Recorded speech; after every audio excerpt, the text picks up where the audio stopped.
Polres Lampung Tengah akhirnya menetapkan satu tersangka dalam kasus tewasnya M. Akil 16 tahun, siswa SMK Al-Hikmah Kalirejo, Lampung Tengah, saat mengikuti ekskul silat.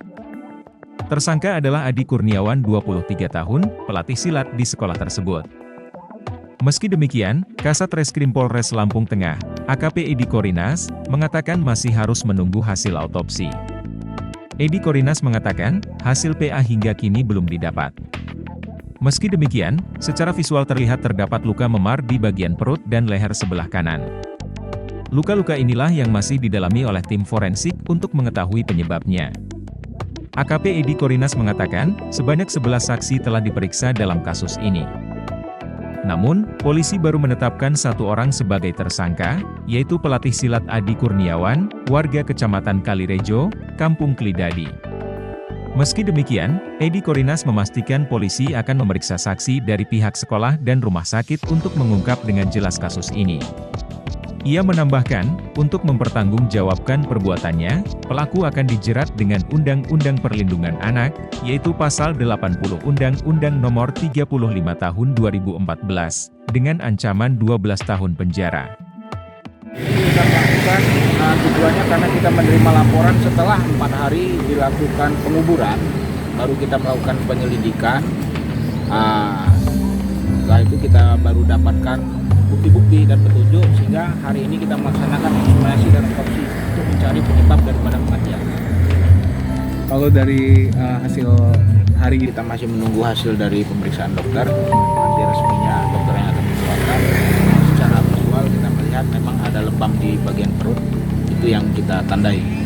Kemungkinan dari sana penyebab daripada kematian. terhadap penyelidikan kasus ini sendiri, Bang, sudah beberapa pihak yang kita lakukan pemanggilan. Ya, saksi sudah banyak, sudah ada 10 orang saksi yang kita lakukan pemeriksaan, termasuk rekan-rekan dia pada waktu dia melakukan latihan pencak silat itu di sekolahan. Ya. Termasuk rumah sakit. Rumah sakit akan segera kita lakukan pemanggilan, karena kita masih sejauh ini masih minta visum, karena pertama dia dari asrama dibawa ke rumah sakit yang ada di Kalirejo, rumah sakit Kampung. Sudah ada beberapa nama yang kita curigai, Bang, sebagai Ya, satu sudah kita amankan. Kita untuk melakukan kelengkapan berkas ini sendiri seperti apa? Kapan melakukan otopsi atau seperti Iya, apa? satu orang sudah kita tetapkan sebagai tersangka dalam kasus ini. Kemudian untuk mencari penyebab daripada kematian kita tadi sudah kita melaksanakan ekshumasi, kemudian kita otopsi yang dilakukan oleh tim dokter forensik dari Rumah Sakit Bayangkara, Polda Lampung. Untuk apa ekshumasi itu sendiri itu seperti apa sih langkahnya, prosesnya? Ya, itu kita melakukan penggalian kuburan, bongkar kuburannya, kita angkat, kemudian lakukan otopsi di tempat. Nah, dari hasilnya tersebut seperti apa? Dari hasil tersebut secara visual kita melihat adanya memar di bagian perut, kemudian ada memar juga di sebelah kanan di batang leher, sebelah kanan. Nah, ini yang lagi didalami oleh dokter. Kita menunggu hasil lengkapnya dari hasil pemeriksaan PA-nya nanti. Nah, dari 8 saksi tersebut apakah kita juga akan melakukan panggilan terhadap saksi lain? Oh ya, pasti, karena pihak sekolahan kita akan panggil, termasuk pihak rumah sakit. Peristiwa tersebut pertama kali diketahui Senin, 29 Mei 2023, sekitar pukul 1.30 dini hari. Saat itu, ayah korban Agus Saprani mendapat kabar jika anaknya tengah dirawat di salah satu rumah sakit wilayah Kalirejo, Lampung Tengah. Ayah korban yang berada di Serang, Banten, langsung berangkat ke Lampung bersama kerabatnya menuju rumah sakit tempat korban dirawat. Namun sesampainya di rumah sakit, nyawa anak korban sudah tak tertolong.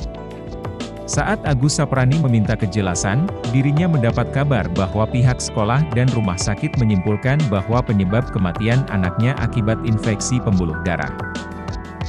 Sontak penjelasan tersebut membuat Agus kaget dan tidak percaya, sebab penjelasan pihak sekolah dan rumah sakit jika dibanding dengan kondisi fisik anaknya bertolak belakang secara kasat mata.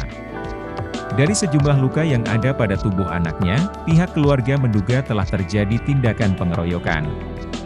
Sebab, sekujur tubuh korban dipenuhi luka lebam, mulai dari kepala, gigi berdarah, kedua lengan lebam, perut membiru, hingga kemaluan yang tak henti mengeluarkan darah.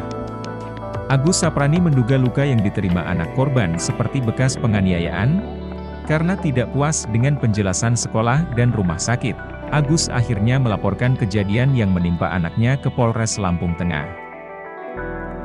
Dari Lampung Tengah, Sutowo melaporkan.